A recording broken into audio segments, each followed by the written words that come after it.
Do you love pastels but get frustrated at how fragile a finished piece is? You know, a finished pastel on paper needs to be framed behind glass. And putting pastel on an acrylic painting, it smears when you varnish it. Now, there's nothing more beautiful than pure pastel. It is nearly pure pigment, and this is why they're really worth using if you can do it. Now, I'm going to show you a way that I create pastel pieces that I can incorporate into my paintings without smearing. All you need are pastels, a gel printing plate, some acrylic paint, and paper. Now let's go to the overhead camera and I'll show you what I do. Okay, let's make a print using pastels. This is my gel printing plate. This one is 9 by 12. They come in different sizes. And I have it on a piece of glass that I got from the thrift store. It was an old picture frame and I took the frame out and I'm using the glass. You can use either glass or acrylic. It's a great way to transport your gel printing plate because these things are a little unruly otherwise.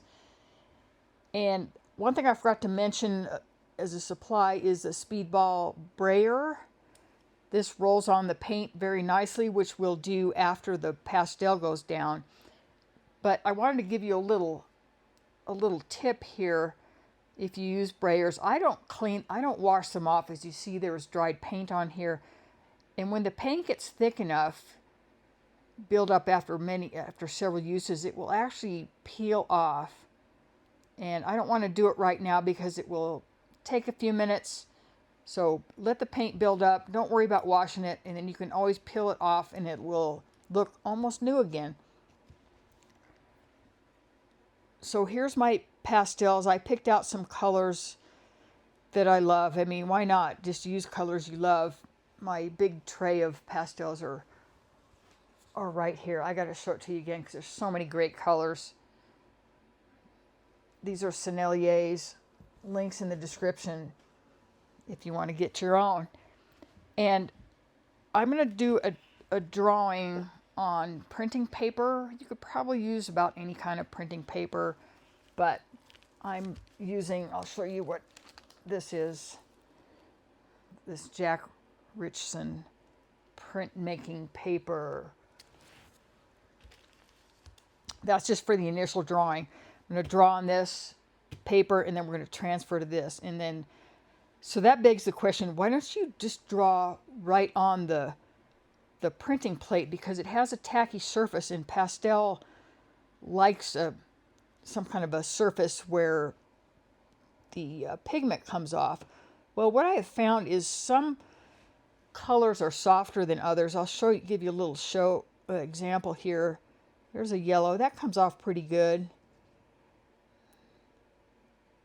This one, not so much. You don't want to gouge into your surface. That one's pretty good. And then this, one of my favorite colors right here, doesn't come off so good.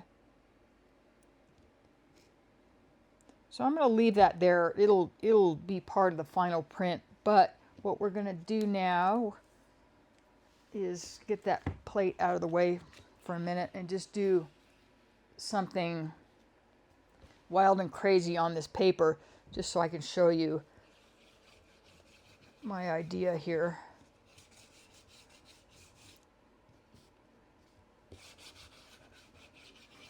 I was going to draw something and I couldn't think of anything, so I thought, well, let's just get some fun color down, which will illustrate the point should you choose to do this type of work.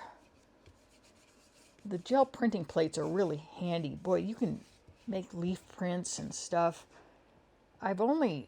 Prior to this video, I've only done one other video on gel printing, and you could literally do a whole YouTube channel on it. But these prints are not my main focus, but it's a great supplement to your acrylic painting, your mixed media work. Once you start doing these, you can have a lot of fun with it. All right, so I don't want to spend a lot of time drawing. We just got some black down, got some other colors down.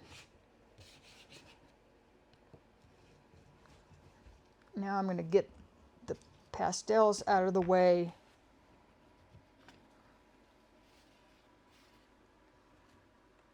Bring this gel plate back.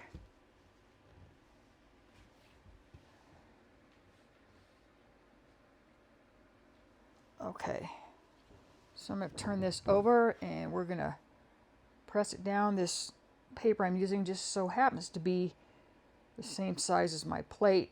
I do like this 9x12 plate, but there are other popular sizes. 8x10 is a really popular size.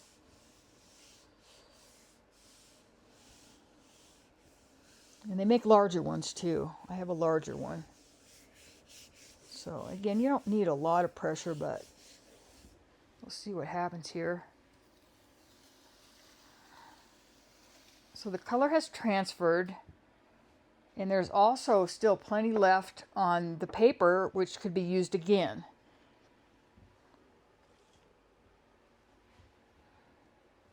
So now we've got the color down, and I'm going to get some paint over it. I'm just using straight white, but I'm going to tone it down with a little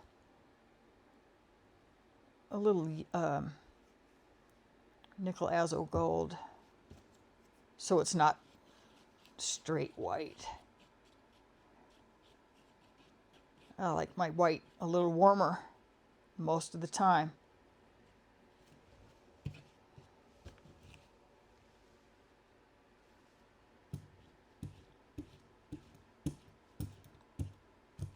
It's going to get some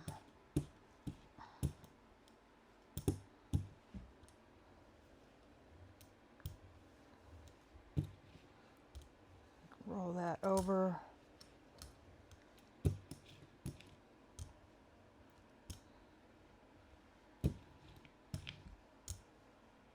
A lot of people seem to talk about getting a really thin layer. I don't find that big of a deal. The brayer does the job. It kind of evens it out, but I'd rather have more than less. It seems to pull up, the print pulls up better if there's something to pull from. So there's that. Now my next move is I'm gonna make the print on rice paper. This is it. The reason I like rice paper is it's a little thinner and it makes a nice collage. I like gluing down thinner paper onto my paintings because it kind of sinks in and it doesn't sit on top. You can do this with any kind of paper you want, but there's rice paper, there is wet strength tissue, or you could even use that printing paper that I just drew on.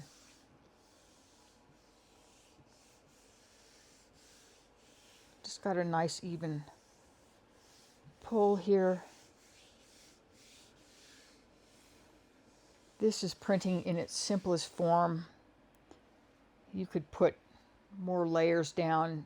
Today it's going to be really simple. So now there's a little bit of a waiting game. This needs to dry before we pull.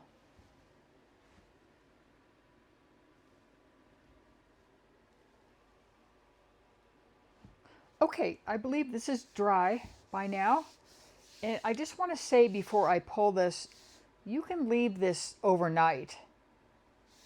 I have done this many times where I left it overnight. I actually put this in front of a heat source so it dried in a few minutes. Plus it wasn't that thick of an application. So what you can tell if it doesn't feel cold and obviously damp anymore, then it's pretty dry. And one advantage of putting this gel plate on glass is you can get a sneak peek by looking underneath.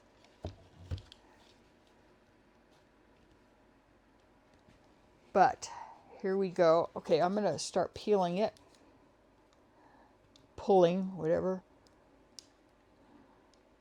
As you go slow, keep it close to the surface here. It's kind of a fun process. You can't be in too big of a hurry. But this rice paper is very strong, even though it's fairly thin.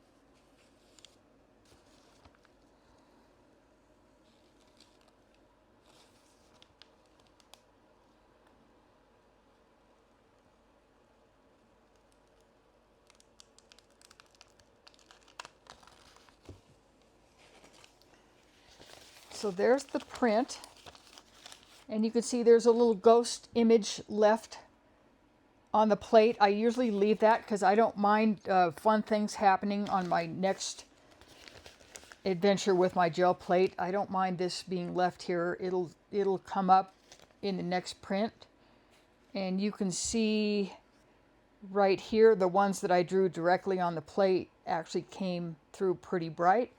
But like I said, not all the pastels want to grip to this surface.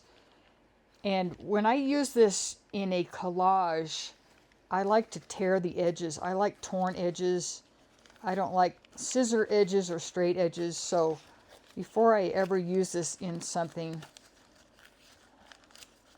I make just kind of rough tears, and I'll tear the whole thing. And you could use part of this or all of it. Again, this is not a masterpiece, but it shows you what you can do with pastels. Now we're going to get to the promise I made in the beginning of the video. We're going to see if I had applied this to a painting. What I do is I use Minwax polyacrylic as a final coat, and if I had done just straight pastels onto a painting, it would smear for sure. Ask me how I know. So we're going to see what it does on the paper itself. I'm putting plenty on here.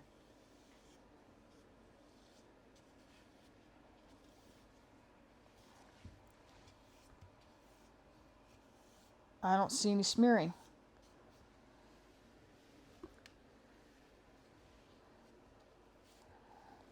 Another indicator is there's no color on the brush. So the pastel is staying put. It's like a magic trick. And you can use these pieces as collage pieces in your mixed media. I paint in acrylics, but you may do all sorts of things, and it's a great addition. So the easiest way to support my channel, if you like this content, is to purchase art supplies through the links in the description. Now there's no extra cost. I always assume people know this, but I'll say it anyway in case you don't. There's no extra cost to you, and I get a small commission. All my links are pretty much Amazon. And also the Amazon rules apply if you buy within 24 hours of clicking through my link. And the fun thing about Amazon, their commission system, is whatever's in your shopping cart, I get a commission on. So I appreciate the support, and if you need these pastels, I highly recommend them. I only recommend stuff that I love and use.